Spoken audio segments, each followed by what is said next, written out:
Hello everyone, welcome to another episode of Eye of Africa. I am your host, Aina Fadina.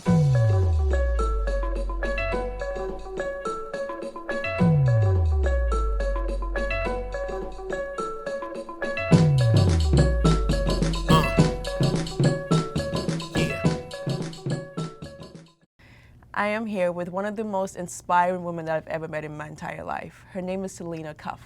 She's the co-founder of Heritage Link Brands, the largest black wine importer and producer in the entire world.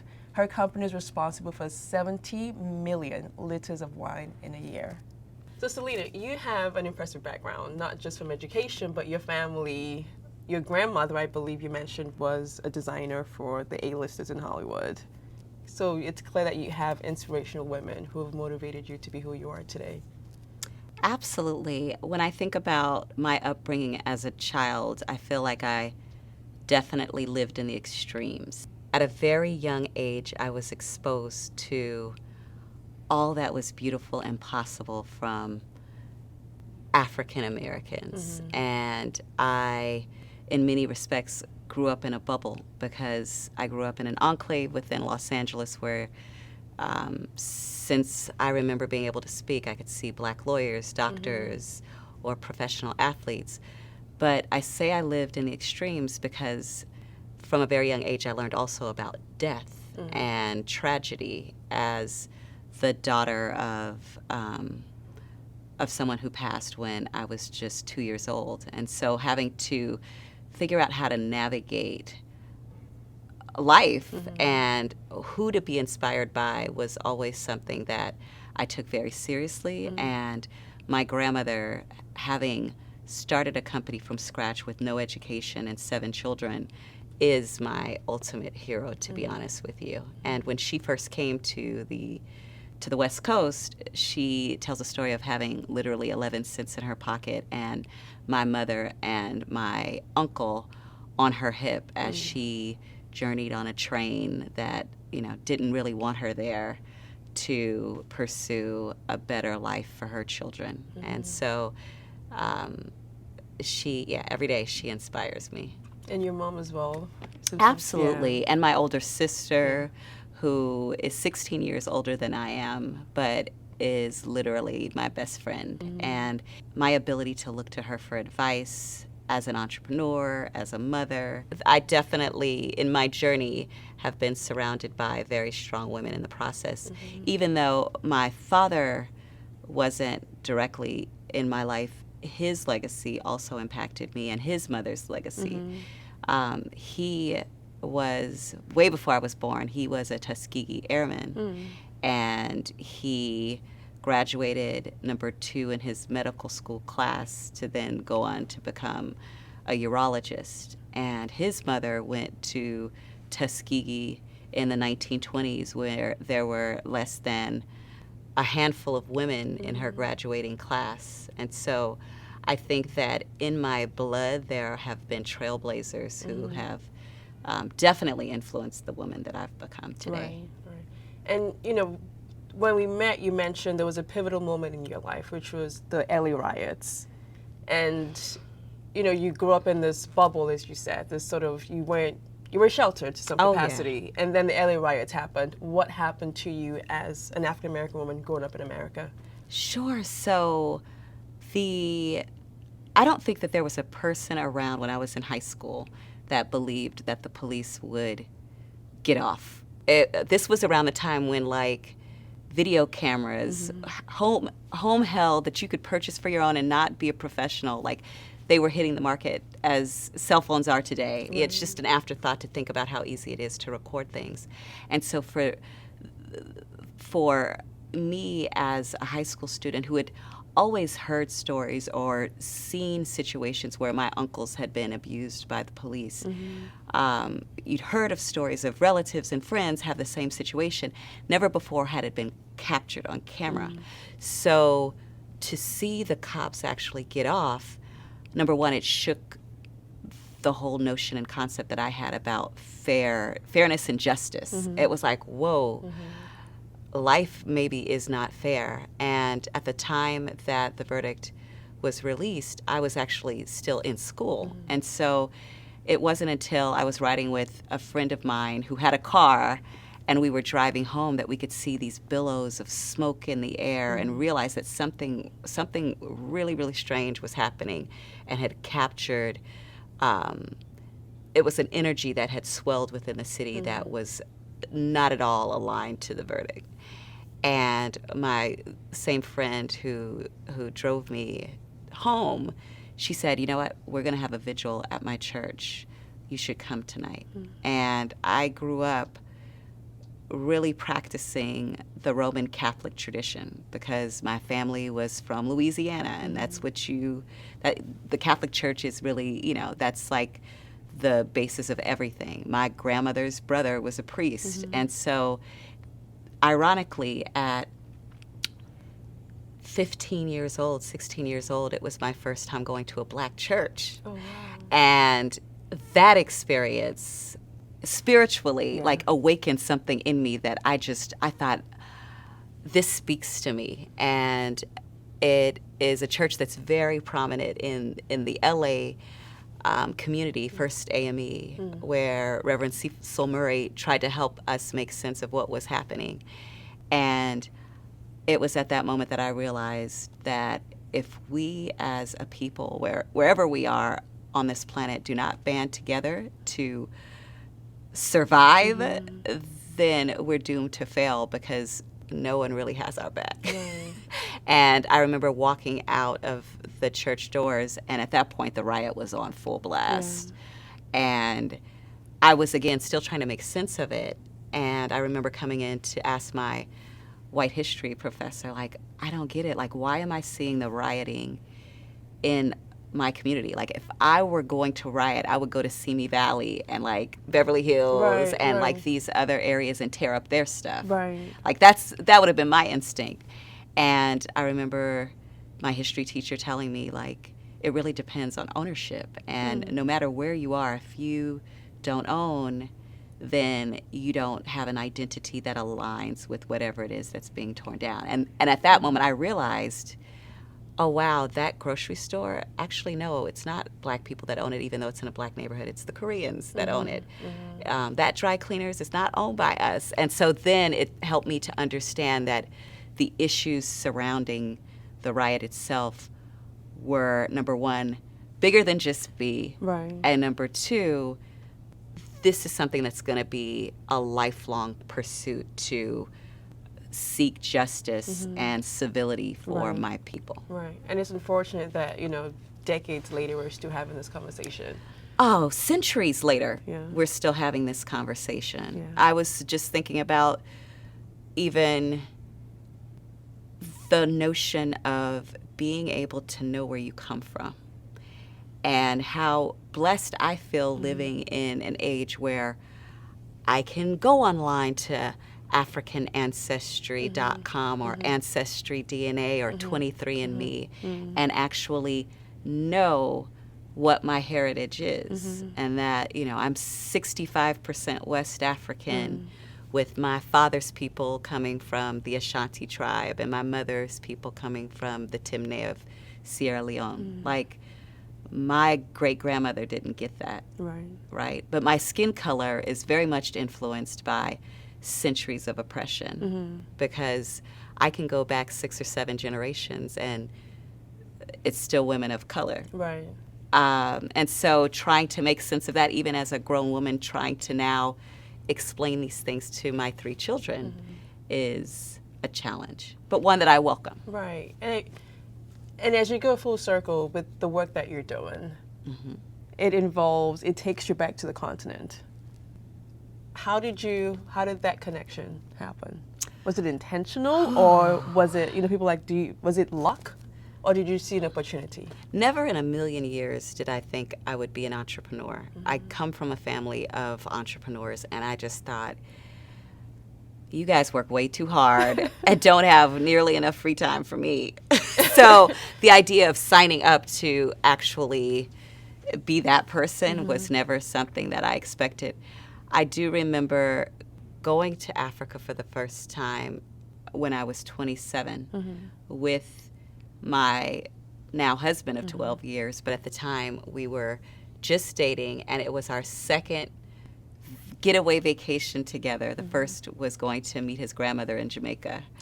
And I remember feeling during that journey, number one, wow, this is a long flight, 17 hours on a plane. And then I checked myself and I was like, well, imagine if you had to come over here chained on the bottom of the ship. So get over it. And when I got there, it just felt like I was home. I knew that, biologically, the chances that I had any relation to South Africa, DNA-wise, I knew was virtually impossible. But it still felt like home, and it felt really, really good to be not the minority, where you're not the only little chocolate chip in a sea of vanilla.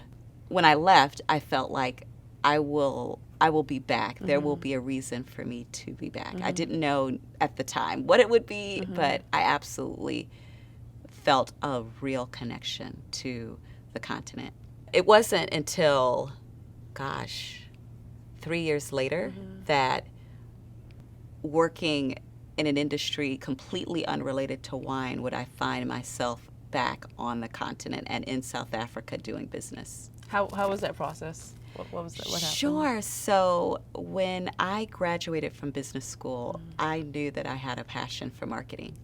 And I thought, where could I go that would give me the skill set to take my love coupled with actual tools, a toolkit for how to go about doing business and do whatever I wanted with that. And so I went to go work for the Procter & Gamble company in Cincinnati, Ohio, marketing feminine care products like Tampax, as well as food and beverage products like Pringles and Sunny Delight.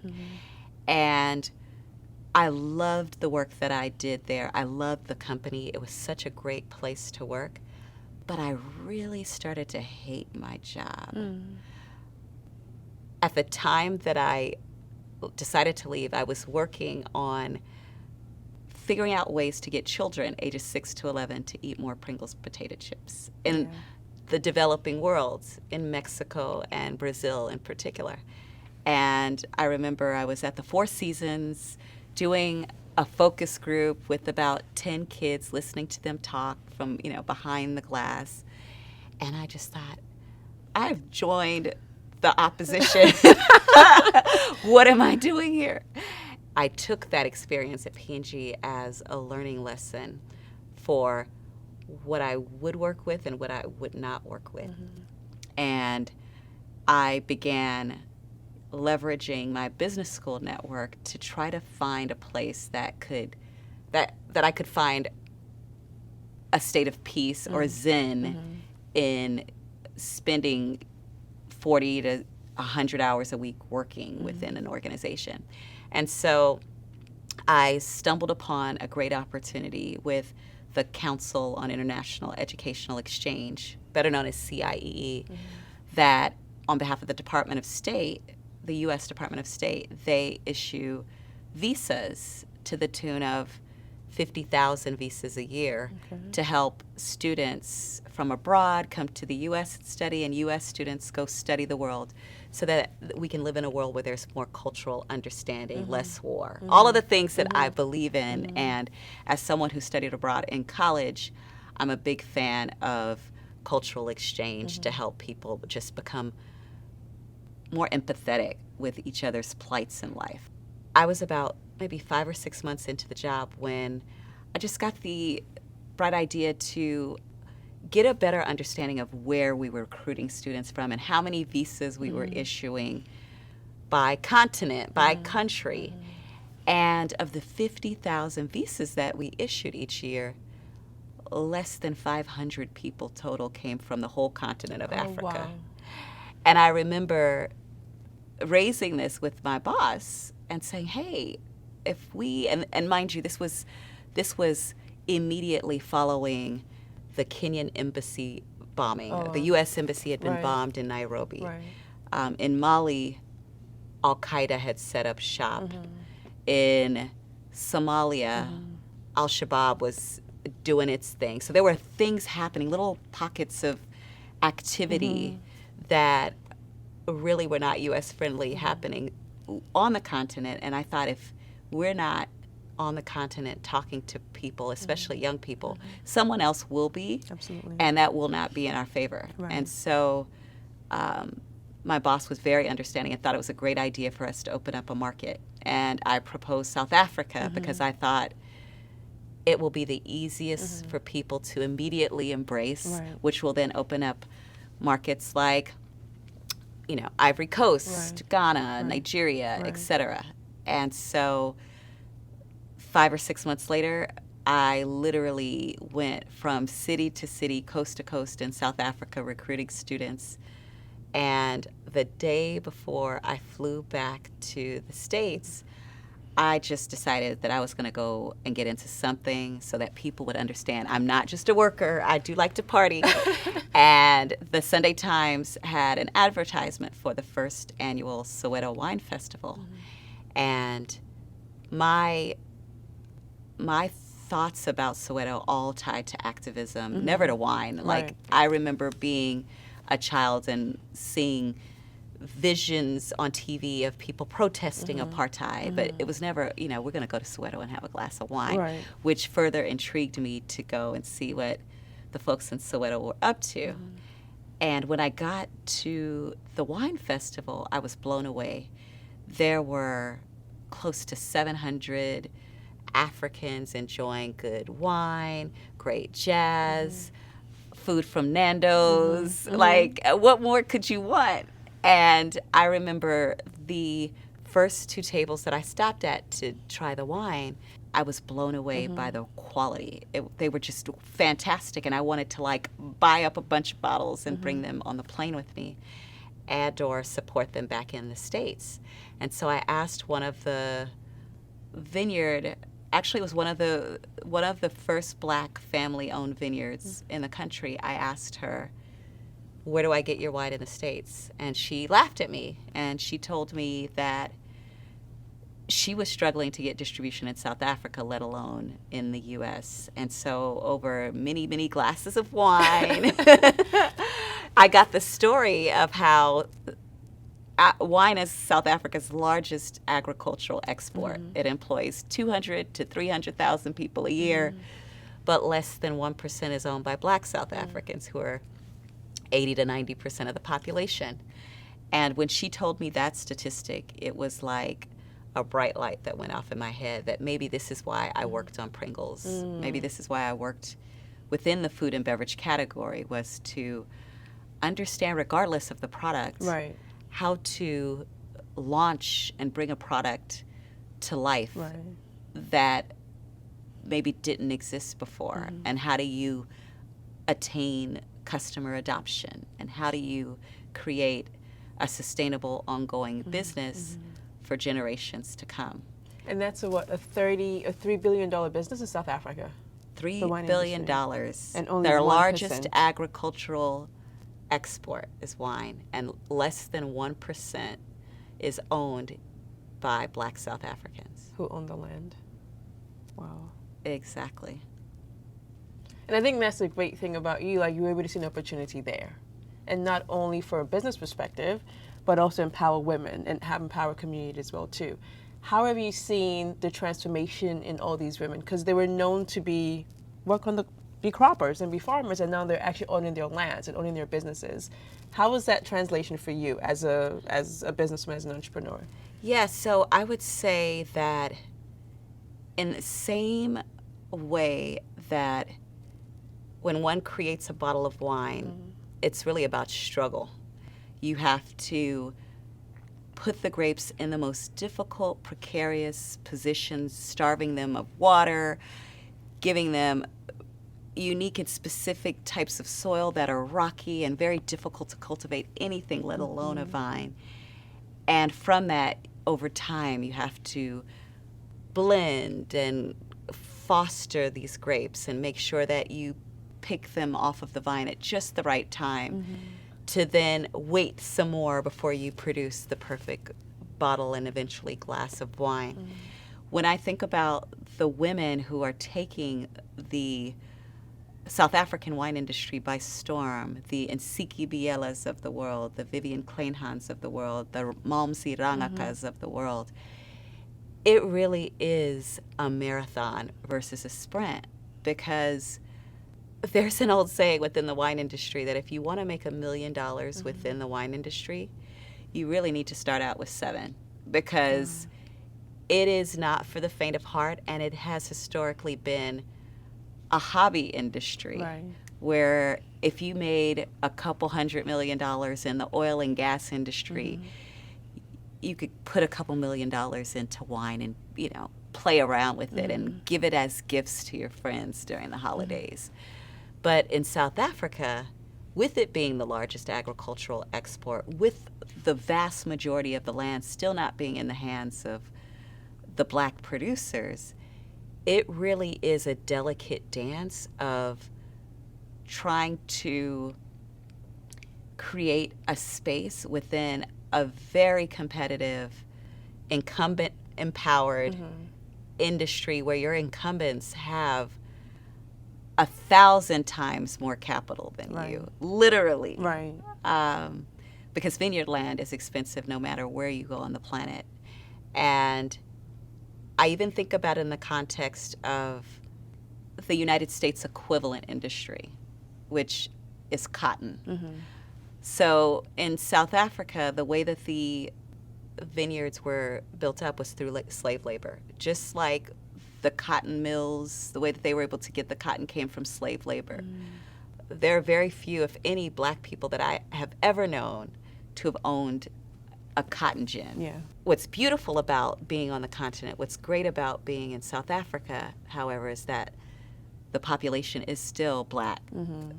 And, you know, very unique situation in comparison to the African American experience in trying to break into industry. But whether you're talking about me as an African American woman or a Namibian woman who's trying to break into a Walmart with her cattle ranching, it is one where it requires mentorship. It requires someone looking out in a way that is not necessarily nepotism, although nepotism is really how most of the world comes and goes and gets things done. But it really is about doing the right thing and respecting the earth, respecting humanity in the way that we go about doing business. And so when I think about the women who inspired me to get into this business, they recognize that it's not a sprint, but it's a marathon. And slowly but surely, the rest of the world is recognizing that too. Was that challenging to convince global consumers that wine is not traditionally known to Africa? It's known to France, it's known to South America, Italy, for example. Convincing your Western distributors or Western brands, like, they're actually making great quality wine in South Africa? Great question. And to be honest with you, convincing consumers was not nearly as hard as convincing the distributor powers that be that control what gets onto a shelf, the retailers who control what gets onto a shelf. I would say that the sanctions that apartheid brought definitely did their job, because there's a whole generation of people who, in as much as they did grow up experiencing or enjoying wine at their dinner table, there is a large number of Western Hemisphere folks that have no clue that South Africa produces wine. And rightfully so, the sanctions did their jobs. If we talk about consumers that are on the continent or that are in Europe or in China, they're very well aware of South Africa's wine industry. And the industry dates back to the middle of the 1600s. Even Napoleon Bonaparte, when he was exiled by the British, they allowed him his one favorite wine from, of all places, South Africa. When you think about the history, the legacy, and you're looking at this is only starting for black people in the last not even 20, 25 years, really. And you think about the others who've been doing it for generations, I think it's helpful to know that there are people like you in the industry and there's a change happening, but at the same time, there's still such a long road to go. It absolutely is. It absolutely is. Not surprisingly, in the States, there are about a handful of Black American vintners who own land in Napa and like the Brown Estate. Or there's Iris Rideau, who owns the Rideau Estate in Santa Barbara. And they've been operating since the 1980s for the Brown Estate and the 1990s. So it's still very nascent for us within the American wine industries. There's always got to be someone out there who's willing to sacrifice and break with tradition to be quite honest with you, I see wine as a medium through which to just change people's perceptions of people of color and what's possible in what we create and innovate. When I think about it, you look at the journey of Black people around the world. I was talking to Jadena, who's also a Stanford grad as well, and he mentioned that as Black people, we have ports everywhere. Yes. But we necessarily don't own anything. And it's time that we figure out, whether it's through music, whether it's through food, whether it's through wine, which is what you're doing. What are your thoughts on this diasporan global Black movement that's happening? I love it. I absolutely love it. I am so excited that it's happening and that we see more collaboration. Collaboration 100 years ago could have gotten you lynched or highly chastised, no matter where you were on the planet. And so to now be able to leverage social media and our digital connections to do more together with a group of people who have a like-minded passion for something better and different, I couldn't be more thrilled. With respect to where I see the future and the opportunities, I really do think that inasmuch as we as a people can become entrepreneurs that take technology and allow technology to be the catalyst for making consumers' lives easier, to allow us to get things faster or better by combining it with existing categories like food and beverage or with infrastructure development. So, for example, where construction and technology can come together to build stronger roads over shorter periods of time, it's in those intersections with technology that I think the future really allow us to leapfrog over and exceed other populations. And how do you keep your business innovative? How do you keep it fresh? How do you keep it sort of always going through this process of just like, you can't be stagnant. You always have to think about, okay, what's the next deal? How can I stay ahead of the market? That's easy. At the core of everything that we do, it's in listening to the consumer. And as an entrepreneur, how did you transition from sort of the corporate world? I know there are a lot of people who have this hunch to like be an entrepreneur, own their own businesses. However, the comfortable 401k, the paychecks, the lifestyle that they're already accustomed to, it's a bit hard to take that leap. How did you transition? That is a great question. It was because of the experiences that my family had within entrepreneurship. It was not that for me. It wasn't, oh my gosh, one day I'm going to have my own. And I had worked, by the time that I had started this company, I had worked for 3 different public companies. And so I totally relate to what you're saying about just the level of comfort of knowing that as long as you show up, you are going to get that paycheck. You could go in the bathroom and take a nap. But that check will be on direct deposit in the bank come Friday. Right. And that has definitely not been my experience as an entrepreneur. There have been very high highs and some really difficult lows where, to be quite honest with you, my husband and I had to have difficult conversations like, do we really want to continue with this? Is this really worth it? And I can tell you that what keeps me going every day, what allows me to weather the storms when things get difficult, is knowing that, number one, what I do is bigger than just my company, but we work with producers around the world who are also supporting their communities, building their families. And so collectively, we're all trying to see a change in perception. So that really keeps me going. It's bigger than just a job.